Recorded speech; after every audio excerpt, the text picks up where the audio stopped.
Прывітанне, сябры! З вами праграма «Мова на нове» – курсы беларускай мовы для беларусаў. Як вы можете здагадацца, Алеся ні разу ў жыцці не была ў вёсцы, не даіла карову. І што, ты думаеш, што цяпер я буду даіць карову? Это моя мара, але сёння ты найперш пабываеш у вёсцы, я б нават сказаў, у розных вёсках з розных куткоў Беларусі. І сёння мы для гэтых завіталі ў Скансен, у вёсцы Азярцо, і тэма нашай сённяшняй перадачы – драўляная архітэктура. Архітэктар Зміцер Мурашка вядомы сваімі беларускімі праектамі. За апошнія 15 гадоў ён працаваў у розных галінах архітэктуры, горадабудаўніцтва і дызайну. У выніку знайшоў сябе ў праектаванні прыватных экалагічных дамоў, стварыў праект-студыю «Экапрастора». Сам сябе ён называе адраджэнцам шляхецкай культуры і стваральнікам родавых сядзібаў. Нарадзіўся ў Менску, а цяпер трымае сядзібу Дайнаўскі двор пад Валожаным. Гаворыць па-беларуску. Зміцер, скажыце, калі ласка, калі вы свядома пачалі размаўляць па-беларуску? У маёй сям'і заўсёды шанаваннем ставіліся да беларускай мовы, і калі я быў малым, нават куплялі кніжкі дзіцячыя беларускамоўныя. Але для сябе у 93-м годзе я вучыўся тады ў 6 класе, прачытаў «Каласы пад сярпом тваім», і мяне так закранула, Владимир Караткевич, так закранула, што вырашыў, што каб зберагчы нашу мову, проста трэба пачаць размаўляць. І тады ж пачаў паўсюль размаўляць па-беларуску. Я чула, што вы спрычыніліся да распрацоўкі генеральнага плана Жлобіна.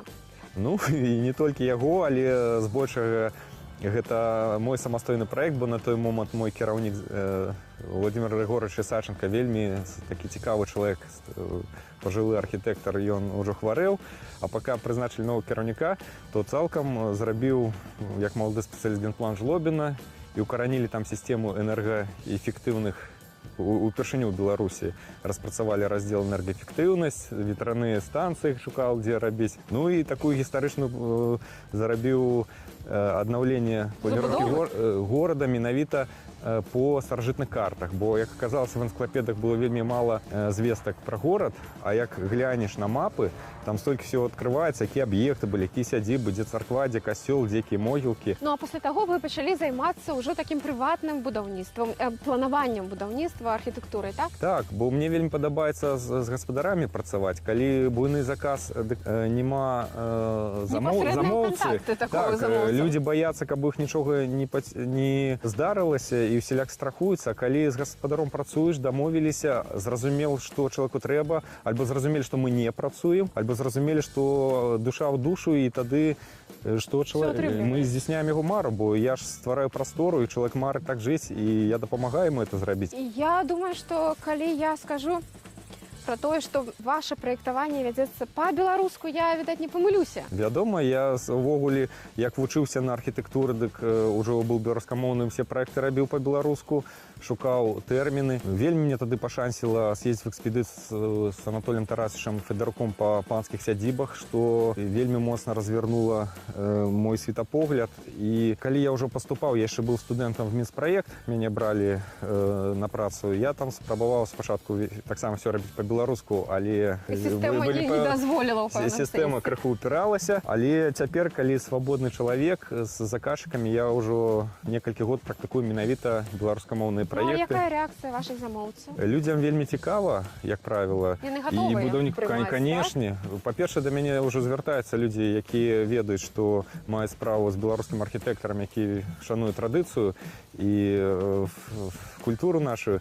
Яны ведаюць. Даже на пэўным этапе я дэкляраваў, што калі вы папросіце, зверніцеся, каб праект быў па-беларуску, дык і зніжку зраблю нават. На што людзі кажуць, дык мы яшчэ і даплацім табе за беларускую мову. Як мы сказалі, тэма нашай перадачы драўляная архітэктура. Я хочу спытацца ў Змітра Мурашкі. Вось, калі мы прыязджаем у вёску, хаты все драўляныя. Это просто таму, што лес побач, што гэта самы танны матэрыял, ці чаму? Адкажу так, што калі мы зараз у вёску прыязджаем, дык, на жаль, хаты не ўсе драўляныя, але насамрэч слушна спыталі пра эканамічнасць праекта. Як правіла, людзі, калі будуюць свой дом, яны абіраюць матэрыял, з якім ім зручней працаваць, які добра пасуе да кліматычных умоваў, у якіх чалавек жыве, які заўсёды побач. І самае галоўнае, дом з цягам часу пачынае патрабуе ремонту пэўнага, і пажадана мець матэрыял, якім рамантаваць то, што пабудавалі. Ну, зноўку пашоў лес, бервяно замяніў, так? Таму вядома, што так, як у нас край наш ён лясны, то беларус, літвін абіраў заўсёды дрэва, гэта наш улюбёны матэрыял. Зміцер, вось гэта што за матэрыял на даху, на страсе гэтай хаты, як правільна, дарэчы, сказаць? Пачнем са страхі з даху, так? Увогуле, это дах, страха, гэта і ёсць ранняя хата, бо тое, што накрываюць. У сваёй практыкі я размяжоўваю і мяркую, яно так і ёсць, судзя па ужыванню тэрміна. Дах нямецкага паходжання, шведска-нямецкага слова, это як канструкцыя, якая накрывае весь дом, а страха — гэта верхняя частка, якая ляжыць на даху. Прынамсі, вось мы бачым, што страха тут яна выкананая з шароту, але на пачатку гэта мог быць нашмат лепшы матэрыял жытнёвая салома, якая таксама прыйшоў да нас вельмі даўна матэрыял, ён не мясцовы, але людзі навучыліся яго ўжываць, і гэта найлепшая лічылася страха, калі менавіта зжаць жытнёвы колас, які зіму прастаяў, абмалаціць і роўны прямы чысты цэлюлозны ліст вязалі снапы і укладалі на страху. Это был самы просты... Слухайце, ну няўжо салома, Зміцер, альбо чарот, няўжо гэта даўгавечны матэрыял? Яно ж прэе, гніе, я не ведаю, згарэць лёгка можа. Ці гэта проста таму, што не было грошай шыфер у людзей купіць, дык яны эту салому так, все слушна. У людзей не было залішніх грошай, кожную капейку гаспадар лічыў, таму браў спадручны матэрыял. Але цяпер лёс клаўся так, што ў Беларусі это адна з самых дарагіх стрэх, каля 80 еўра метр квадратны каштуе, і то это будзе шаротаве. Колькі тут метраў квадратных? Квадратны метр 80 еўра вось этой страхі каштуе. Можаце уявіць? Это хата алігарха, это тут дразды адпачываюць у параўнанні з этой хатай. Менавіта брытанскія лорды, яны, хто любіць экалагічны стыль, яны жывуць пад саламянымі стрэхамі, бо это дуже дарагая страха. Ну от гляньце, якая прыгожая хата стаіць. Раскажыце, каб я і ўсе нашы гледачы ведалі, як называюцца розныя яе часткі. Хата — гэта башна-паўночны рэгіён, паўночна-захадны по страсе, па вокнах. Увогуле хата — гэта камора, у якой жыве чалавек, накрытая страхой і з окнамі. Вось гэта частка, вянцы, так? То, што называем зруб, гэта асноўная камора. Складзеныя бярвёны, так? Клець, так. І зруб — это вось да апошняга бярвяна.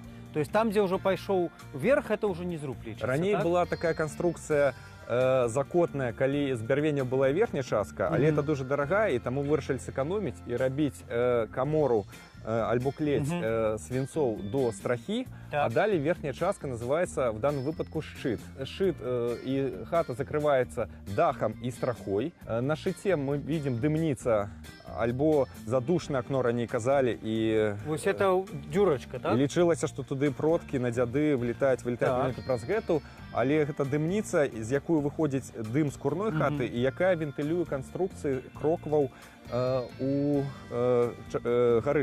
на гарышы. Скажыце, Зміцер, чаму такія маленькія вокны? Вокны, яны раней не былі вялікімі. Увогуле, першыя вокны, не было ўвогуле вокнаў, а былі адтуліны для вентылявання выхаду дыма. Байніцы былі адразу. Бо чалавеку ён все на вуліцы рабіў і толькі спаў в доме.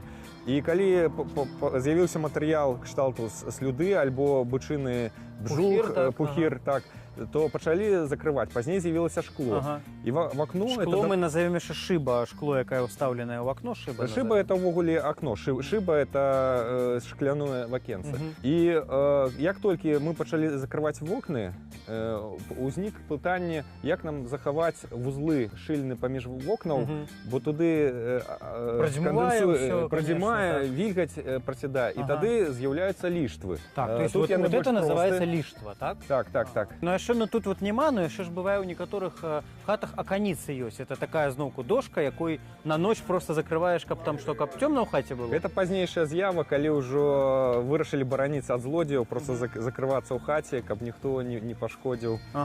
Так, ну гляньте, мы Брамка. выходим у браму. Чым адрозніваецца брама Ад воротаў? воротаў? То, што брама накрытая заўсёды. Бачыце, Так, тут так. вось і брамка накрытая, і брама. А калі б это просто былі дзве створкі, якія адкрываюцца, тады б мы это просто сказалі вароты. Вот калі страха вот так звешиваецца, вот я зараз стаю і магу ад дажджу цалкам схавацца. Як вот это звес правильно называецца? Людзі называюць гэта застрэшак. І туды, Мгм. дарэчы, шаблю добра так схаваць, каб не знайшлі акупанты. Так. Вось гэта частка, калі яна цалкам трымае на сябе страху, гэта кроква. Але разумнейшы гаспадар, бо наружная частка, яна падгнівае бывае, і кроква абапіраецца на сцяну, Так. а дабіваюць дошку ці накладны элемент, які называецца кабылка. А вось астатнія, дарэчы, элементы даху. Вот мы сказали, что это кроква, так? Зверху самого конек, это называется так? Вільчык. Вільчик, это то Вільчык, так? так. Мгм.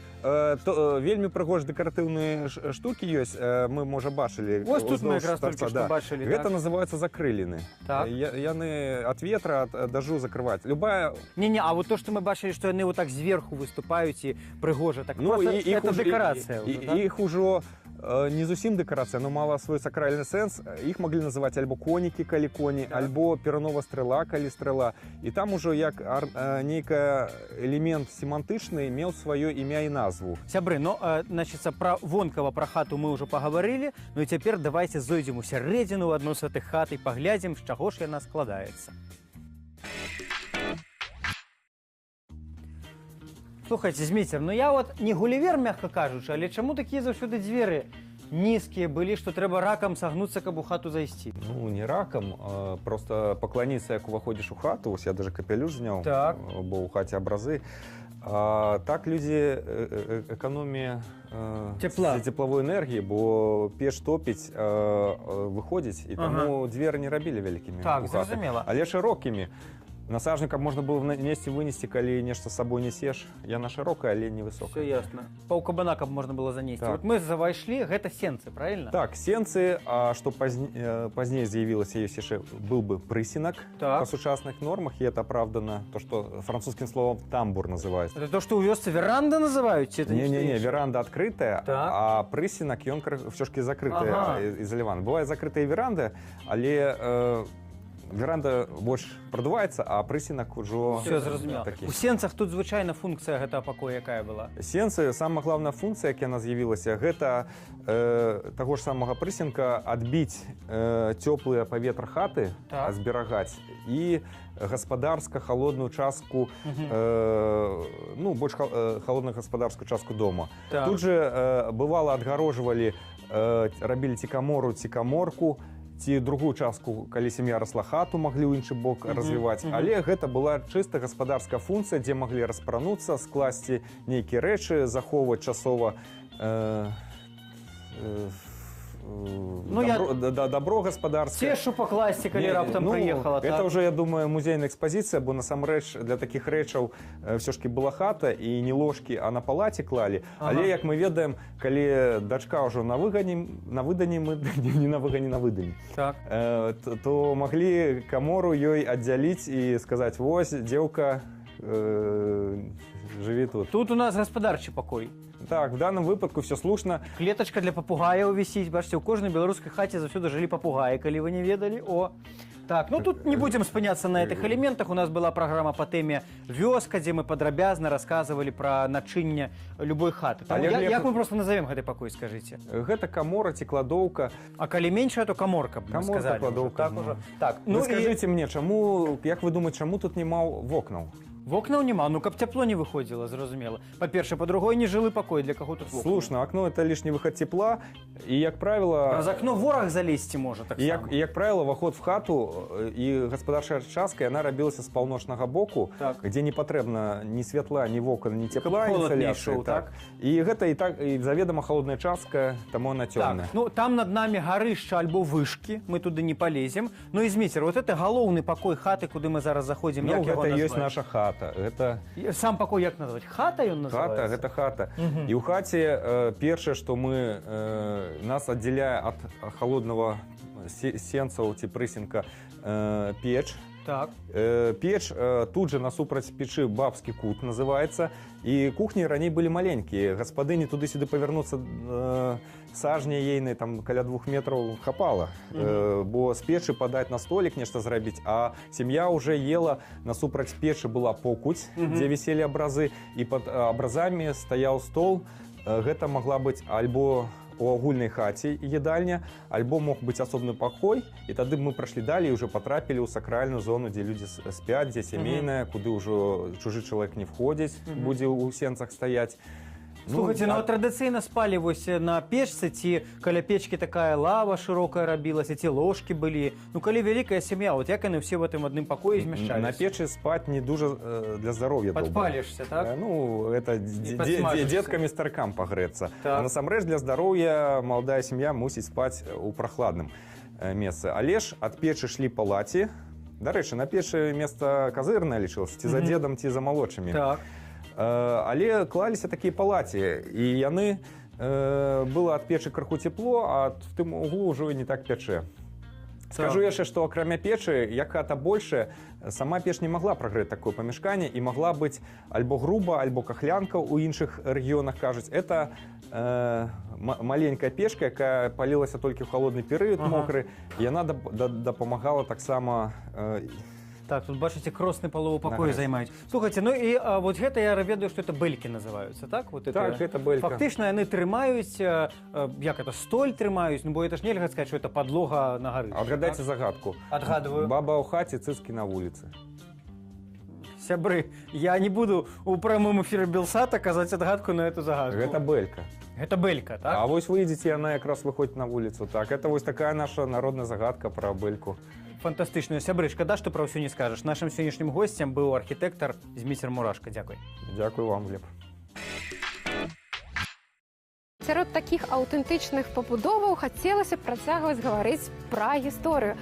Ну а паколькі у нас граматычная частка, то пра гісторыю беларускай мовы. І сёння мы спынімся на такой цікавай з'яве, як балтызмы або балцкая лексіка ў беларускай мове. Што такое балтызмы? Ну, перадусім, гэта запазычанні ці іншамоўныя словы літоўскага і латышскага паходжання. Чаму яны патрапілі ў нашу мову? Ну, для гэтага трэба расказваць доўгую перадгісторыю, якая пачалася па меркаванні навукоўцаў яшчэ ў 4 стагоддзі нашай эры, калі славянскія плямёны патрапілі на тэрыторыю вось гэтага прыпяцкага басейна. Хаця ёсць і іншыя гіпотэзы, паводле якіх ввогуле прарадзіма славянаў змяшчаецца на тэрыторыю сучаснага Палесся.